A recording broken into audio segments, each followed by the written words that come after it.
O que você não viu na série que pode nos revelar o porquê que o poder interno pessoal sempre está inserido nas sombras? E detalhe, por que que nós precisamos ir até o mundo obscuro para conseguir acessar essa transformação?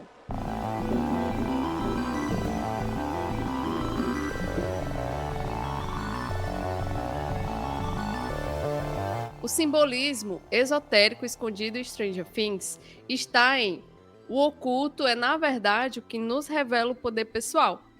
Mas só que para entender isso, a gente precisa primeiro esquecer essa ideia, né, de dualidade, de polaridade, que geralmente rola aqui pela internet, não é? Essa ideia de que bem ou mal, né, no sentido assim fundamentalista, extremista, né, do fundamentalismo religioso, dessa ideia de divisão, né? A gente precisa esquecer isso aqui um pouquinho, porque essa ideia, por si só, ela não enxerga o mal em si mesmo. Então a gente precisa esquecer essa ideia, principalmente para quando a gente vai entender o esotérico, né? E para isso, vamos lembrar que a série, né, ela está profundamente enraizada em arquétipos e narrativas que ecoam, né, temas esotéricos, mitológicos e psicológicos. Já que encontramos várias referências a séries e filmes mais antigos que também traz essas referências.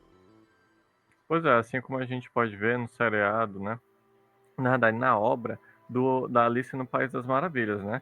Que está inserido dentro do seriado de Stranger Things. Na personagem, como a gente viu agora na quinta temporada, né? A Holly.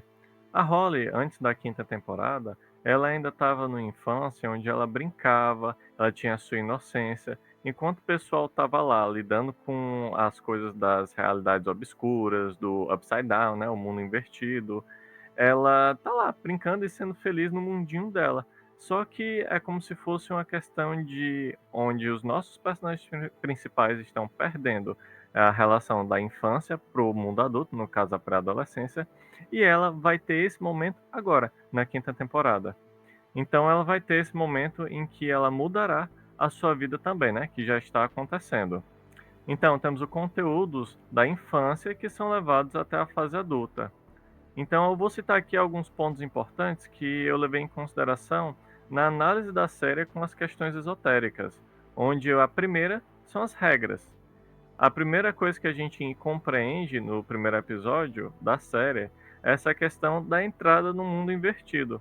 É como se ela fosse uma metáfora com relação à obra da Alice no País das Maravilhas, onde esse mundo invertido ele age como se fosse o buraco do coelho, né? Esse lugar é um lugar onde as regras e os medos e traumas da infância, eles são forçados, né, nas personagens a serem confrontados e superados na fase adulta. No caso deles, como eu tinha falado antes, é a pré-adolescência. E isso vai funcionar como um espelho, ele vai distorcer a realidade onde o que era seguro vai se tornar ameaçador. As coisas lá dentro, elas estão totalmente invertidas. Temos também a relação do medo, onde a trama da série causa uma série de arrepios na gente, né? Inclusive nos personagens também, como por exemplo o Will, quando ele sente a aproximação de outra dimensão de outras personagens que seriam, entre aspas, maléficas, no caso do pessoal do mundo invertido. E a gente também tem a relação dos traumas. Eu vou falar mais um pouquinho depois, pessoal, que a gente vai falar da Eleven, da Max, né, que passou um trauma Uhum. sério. Então, vamos focar um pouquinho, falando em personagem, dos seus arquétipos, né, que são as identidades de cada personagem. E esses arquétipos, eles começam frequentemente da questão do colégio e do filme dos anos 80, mas o trauma, as experiências no mundo invertido, os forçam a construir a sua própria identidade.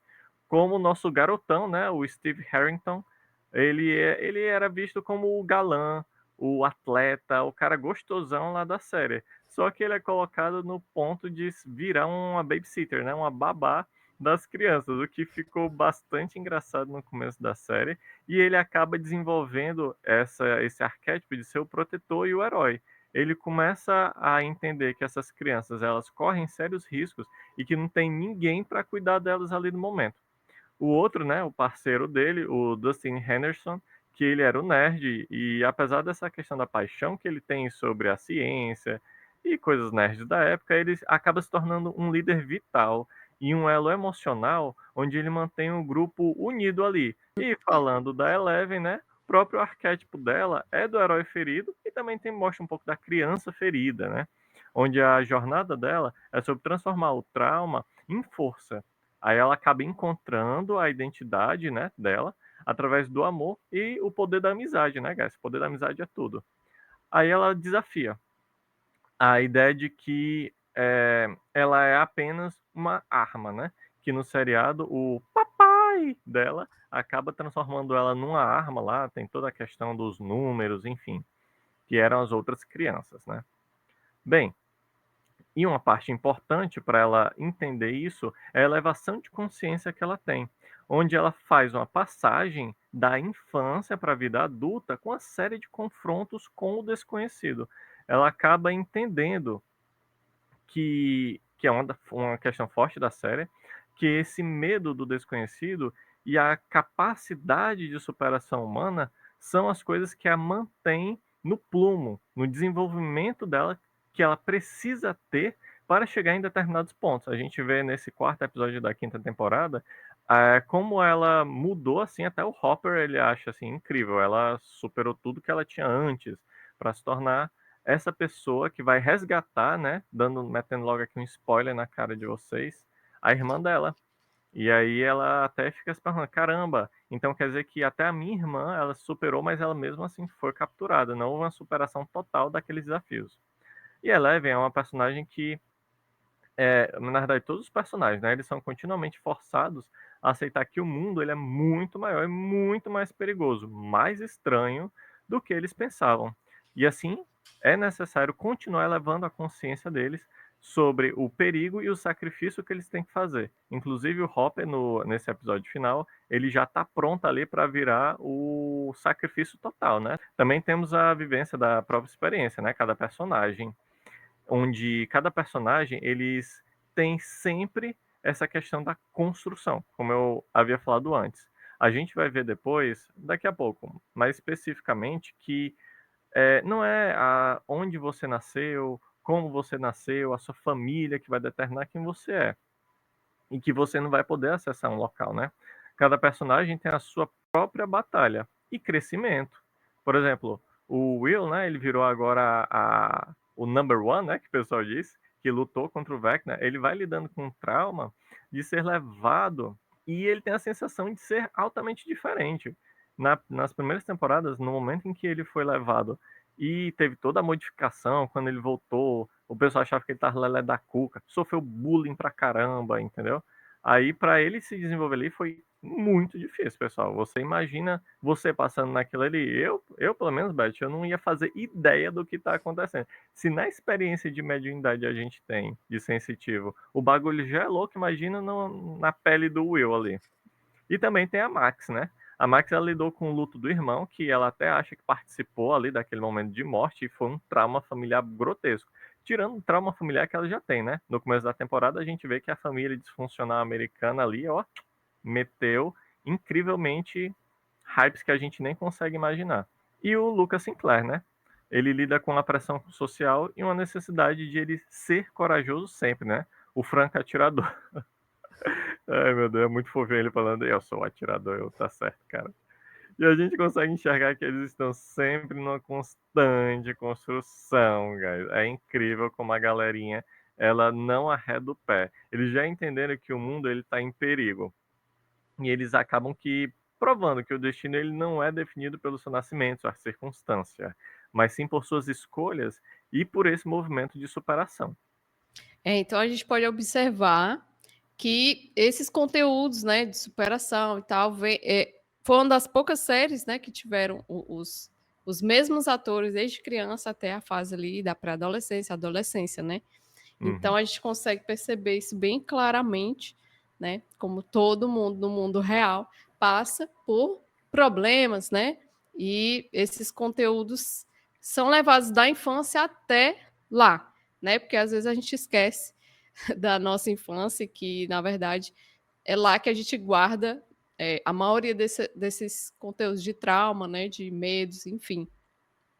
Então, a partir disso, a gente consegue ver esse primeiro simbolismo, né, que seria esses conteúdos da infância que são levados até a fase adulta. E para o esoterismo, essa questão é muito importante.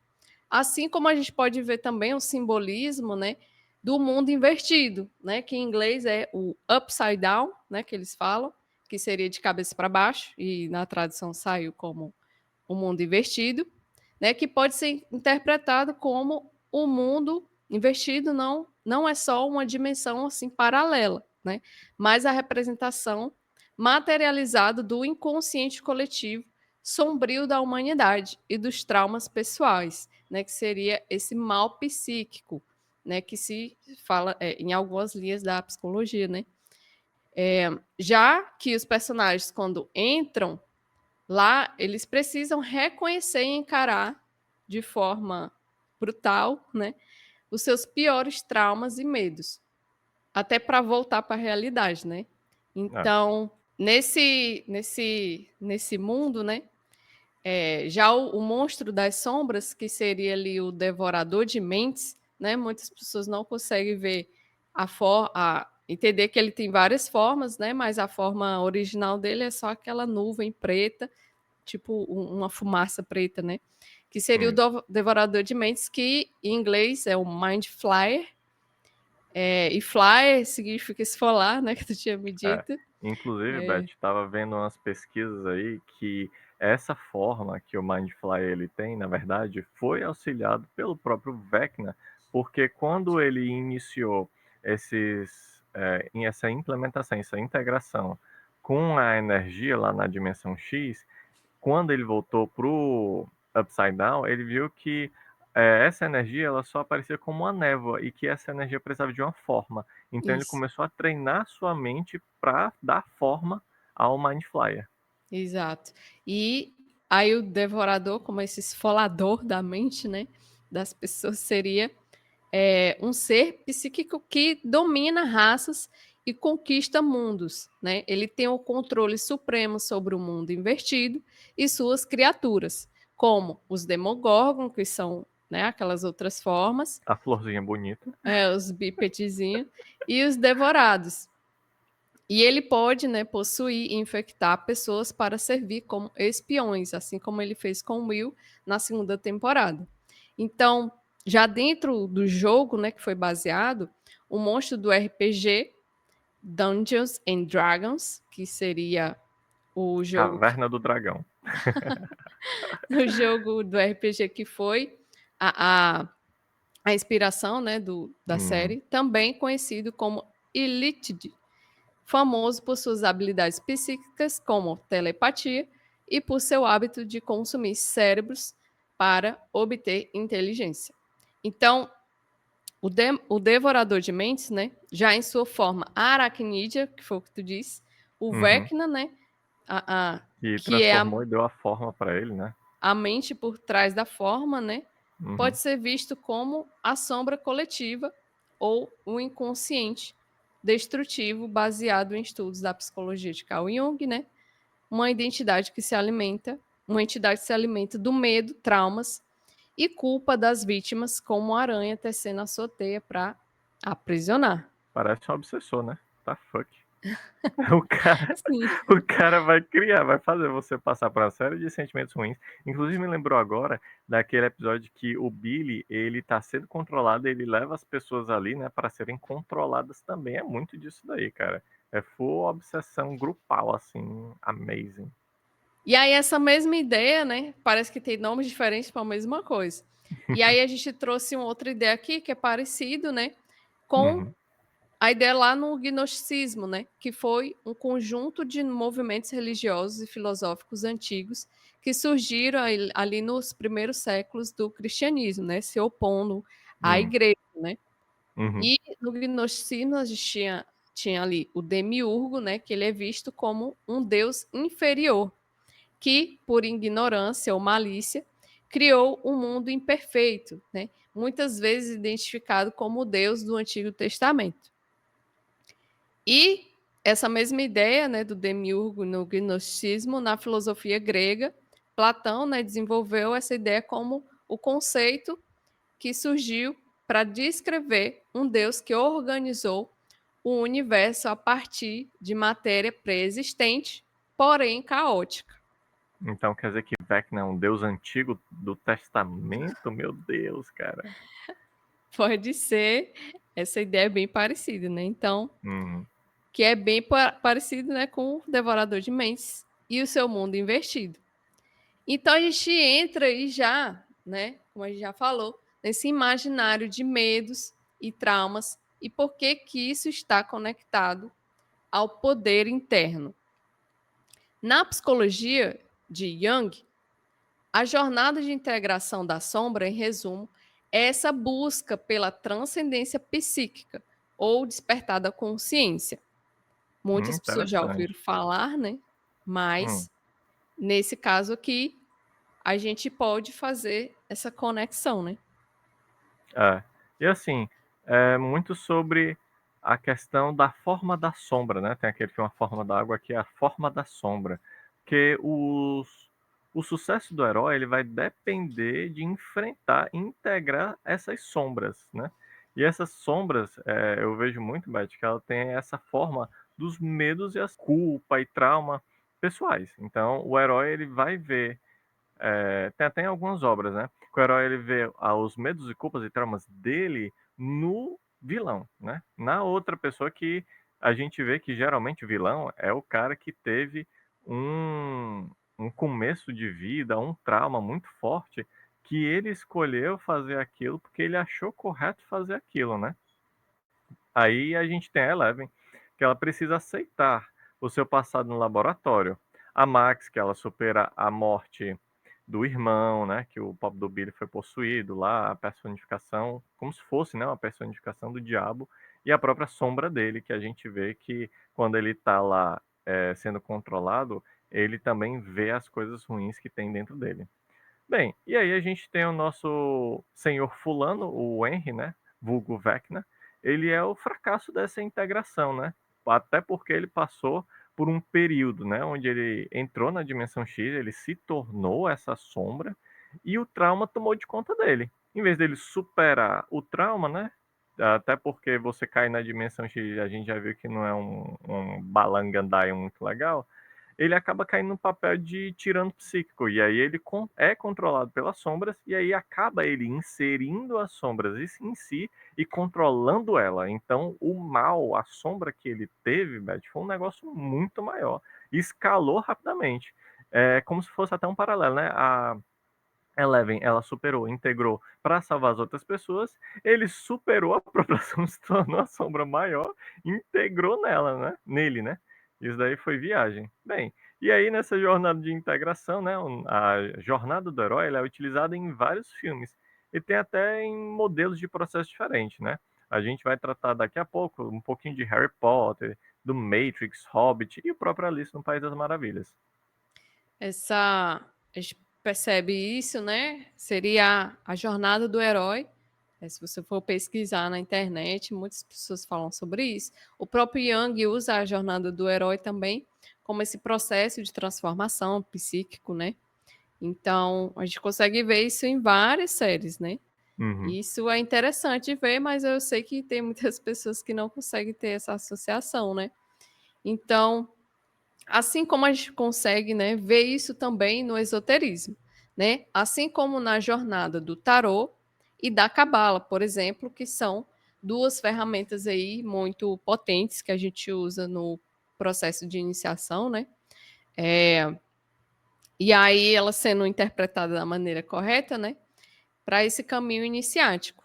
Então, a busca por esse poder pessoal, né, e a travessia entre mundos, que seria entre o mundo real e o mundo invertido, né, refletem o caminho do arcano maior, por Uhum. exemplo, que seria o louco no tarô, a jornada da alma em busca da iluminação. Pois é, e interessante que já na Cabala é descrito como a árvore da vida, que é formado por suas sefirotes, né? Que são as suas emanações divinas, e os seus qliphothes, que são as cascas ou as suas sombras, né? E é interessante como é um paralelo bacana da série com esse conhecimento. O mundo invertido aqui, ele meio que vai funcionar como uma dimensão, né? Essas cascas das sombras, e vão ser o oposto sombrio e caótico da realidade. E essas personagens, elas vão descer para encontrar, para resgatar o que foi perdido, né? No caso do Will, a inocência dele, para ele retornar à realidade, né? E detalhe, nessa busca também temos a questão do amor e a conexão dessas relações, como se fosse uma antítese da escravidão psíquica desse devorador de mentes, né? E aí a gente entende, Beth, como o amor ele é uma força muito maior que faz com que você lute tanto pela sua existência, né? O seu amor próprio, como a existência de outras pessoas. Você lutar por aquilo, por uma pessoa amada e passar de uma simples jornada para algo maior. A superação de si acaba sendo uma quebra de barreiras infinitas, que faz com que você encontre uma essência superior.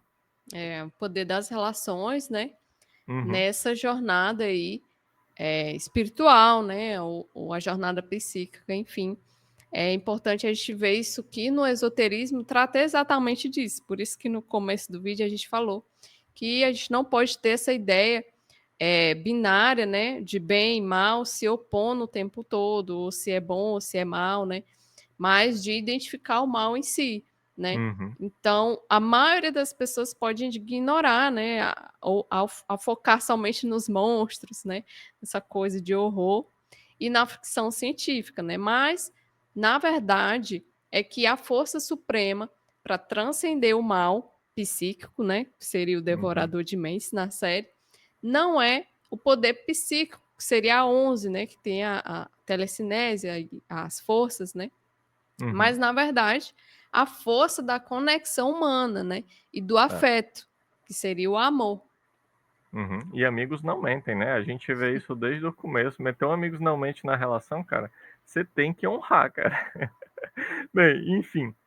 Pessoal, seja o amor consigo mesmo, como eu tinha dito antes, ou um amor com outra pessoa, amor que dá força para vencer algo pela pessoa amada, é uma força que é para vencer as próprias sombras ou a sombra exterior. E aí o amor ele age como uma força contrária ao medo, o agir por amor, né? E aí a gente tem a Eleven, que ela vai utilizar desse amor, o poder da amizade, para se curar, curar os outros e encontrar o seu poder, né? Aí esse poder está contido em várias outras pessoas. A gente vê muito na relação dela no começo com o Hopper, né? Com o Mike Uhum. também, e com os outros amigos e a mãe dela, que ela vai em busca da mãe, é algo bem pesado. Essa parte aí da mamãe é pesada. Também temos a Max, ela tem o seu afeto pela música e esse poder da música traz a memória do irmão, dos amigos e a âncora psíquica dela, né? A música faz ela superar a dor do luto e encontrar um momento de saída, inclusive das memórias do Vecna, que é onde ela está presa agora nessa quinta temporada. É, a música da Max, né, ela retrata esse luto, né, É. esse luto de, se eu pudesse eu trocaria de lugar com você, né, eu faria um trato É. com Deus e trocaria de lugar com você, que é muita dor do luto, da morte de um ente E querido, ao né. mesmo tempo do sacrifício por tanto amar aquela pessoa, entendeu? Sim, é uma das maiores dores que tem, né, do ser humano. E a gente vê, né, como você já falou, essa esse processo das relações, né, como espelho, como a gente já falou em outros vídeos aqui do canal, né, a gente sempre vai estar falando isso do poder das relações, do relacionamento. Tipo, às vezes a gente pode perceber que eles brigam também, né? Mas eles brigam justamente porque a gente se vê muito no outro, né? Uhum. Então, a gente tem, por exemplo, também outro simbolismo legal, que é na cena do Will, né, falando que o Mike ele é o coração do grupo. E no Hum. esoterismo, né, o coração é o sétimo chakra, é o centro do nosso corpo, do corpo energético também, né? Uhum. Ah, por ele, né, temos a abertura das relações, né, que é justamente esse lugar. Sem o coração, né, sem esse poder das relações estando equilibrado, a gente não tem nada, né? Uhum. Isso representa vida e morte também, né? É. Então, O sétimo chakra, ele tem essa capacidade de se organizar com as pessoas, né? Que em equilíbrio ele consegue se relacionar sem depender, né? Ele Uhum. estando ali desequilibrado, você ou sempre depende das pessoas, ou a pessoa se fecha totalmente para as relações, né?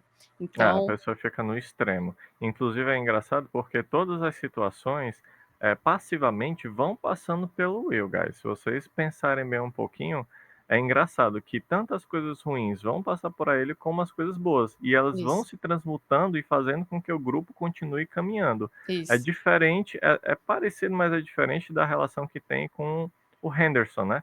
Ele acaba sendo esse líder, mas ele tem outra função nesse espectro de forças, né? Forças do chakra. E o Mike, né, ele tendo essa função ali do sétimo chakra do grupo, é até interessante perceber que as pessoas amam tanto a série por ter um grupo ali que é Uhum. amigo, como se Fazer fosse uma parte. família, né? É Uhum. um vínculo mais forte do que da família, É. né? E perceber que esse processo de transformação acontece entre eles, né? Que Uhum. sem eles não ia acontecer. E É então, engraçado, né? Só para dar aqui um parênteses, Beth, tá. que começa desse movimento, né? Que se mostra no seriado, onde a família é disfuncional, mas os Uhum, amigos, apesar de ter esses confrontos entre eles, eles continuam ali together, é entendeu? isso. A força de pertencimento deles é maior do que a força de pertencimento da família. Mas em Verdade. certos casos. Em outros casos, por exemplo, na família do Will, onde tem a mãe e o irmão, eles dão tudo de si para fazer o mundo dele funcionar, né? É É aquele verdade. negócio. É verdade, ó. É uma boa observação, hein? Para o mundo real isso serve muito. Então, a gente tem que considerar também, né, que a série ela traz essa simbologia pop cultural, né, imediata, mais imediata, né? Aquela parte da arte, copia, mas não faz igual, que é a lente primária da série, né? O Uhum, Dungeons and Dragons D&D é a fonte de um nome, né, de nomes e de grande parte da iconografia, de como foi feito. Então, a série ela utiliza o D&D, né, que seria esse jogo, como uma ponte arquetípica, né? perfeito. Os nomes, né, do Demogorgon, Mindflayer, do Vecna, né, são Uhum, arquétipos de horror cósmico e moral de um RPG, uhum, servindo como uma linguagem arquetípica moderna, né, que reflete os conceitos esotéricos e que a gente está explorando aqui no vídeo. A série também traduz, né, as sombras, né, a sombra em termos que a cultura pop já entende, né? Isso já está presente em várias séries, filmes, né? E se o espectador, né, se focar apenas no D&D, né, que é na cultura pop, ele perde o núcleo esotérico, né? Não faz essas traduções, né, para poder observar na vida também, né? E uhum. se ele foca apenas no esotérico, né? Ou como os evangélicos, né? O pessoal mais fervoroso que não gosta, né? Desse horror. Se a gente focar só no esoterismo, né? Só na linguagem, né? Você perde a linguagem cultural da série. Então é os dois, né? A gente precisa observar as duas coisas acontecendo. Então, assim como na simplificação dualista, né, que o efeito do preconceito evangélico que a gente falou no começo causa nas pessoas, né? O preconceito religioso ele tende a forçar essa interpretação dos símbolos em uma dualidade muito rígida entre bem e mal, ou Deus e o diabo, né? Então, isso não pode acontecer quando a gente vai traduzir ao esotérico, né, as filosofias. É mais voltado para influxo, né? Você tem um desafio ou tem a fluidez. E aí, guys, sendo que essa verdadeira jornada, essa invocação simbólica de Stranger Things e o que conecta as filosofias esotéricas está na ambiguidade moral e na natureza interna do mal. Como a gente tinha falado antes, às vezes o mal ele pode ser, na verdade, uma escolha ruim que você fez, né? E aí tem que ter toda a interpretação. O Devorador de Mentes, ele não é o diabo, é como se a gente dissesse que ele é o arcano 15, né, do tarô. Ele não é o diabo das religiões, né? Ele pode representar uma escravidão, uma materialidade, uma repressão que aqueles seres vão sofrer perante a energia do diabo. O influxo do diabo causa isso. Ele é uma força amoral cósmica e psíquica, né? Então, assim, é uma força que vai destruir, mas não por maldade. É a natureza daquele fluxo energético. É. Então a gente vê aí que o mal, ele é iminente dentro de nós, assim como no Vecna, né, e tal. Como a gente já falou, ele só não superou aquilo. Tanto quanto ele transcende fora de nós, que seria o devorador de mentes, né? Então, a nossa análise aqui ganha profundidade ao evitar essa polarização e focar na natureza do trauma e da sombra como motor da narrativa.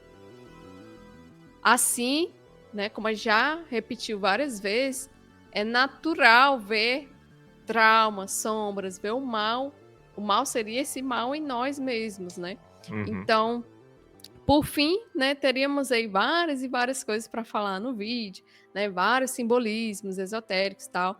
Assim como a maioria das pessoas fazem no YouTube, né? Essas ligações com referência a outras séries, outros filmes, enfim. Mas, para não esticar muito o vídeo, a gente tem aí algumas últimas simbologias esotéricas para trazer para vocês, como o número 12, né?